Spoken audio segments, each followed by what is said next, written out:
ترمذی شریف میں ہے، اللہ اللہ فی اصحابی لا تتخذوہم من بعد غرضا، میرے صحابہ کے بارے میں اللہ سے ڈرتے رہو، میرے بعد ان کو طعن و تشنیع کا نشانہ نہ بنانا۔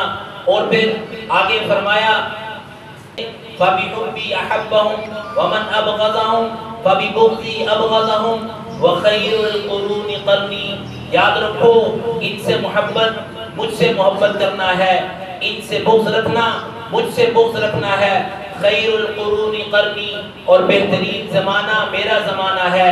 ذرا توجہ چاہوں گا، خیر القرون قرنی، اللہ رب العزت کے محبوب پیغمبر فرمانا یہ چاہ رہے ہیں لوگوں بہترین زمانہ میرا زمانہ ہے۔ محبوب پیغمبر کہنا کیا چاہتے ہیں؟ فرمایا خیر بہترین قرنی میرا زمانہ ہے۔ یہ قرنی کیا ہے؟ قرنی میں 4 لفظ ہیں، قاف را نون یا، قرنی یہ میرا زمانہ ہے۔ کیا مطلب؟ پیارے پیغمبر فرمانا یہ چاہتے ہیں قاف یہ صدیق کا قاف ہے، را یہ عمر کا را ہے، نون یہ عثمان کا نون ہے، یا یہ علی کا نون ہے۔ لوگوں خیر القرون قرنی، بہترین زمانہ میرا زمانہ ہے۔ کیا مطلب؟ پیارے پیغمبر فرمانا یہ چاہتے ہیں صدیق کا زمانہ ہے تو وہ بھی میرا زمانہ ہے، عمر کا زمانہ ہے تو وہ بھی میرا زمانہ ہے، عثمان کا زمانہ ہے تو وہ بھی میرا زمانہ ہے، علی کا زمانہ ہے تو وہ بھی میرا زمانہ ہے۔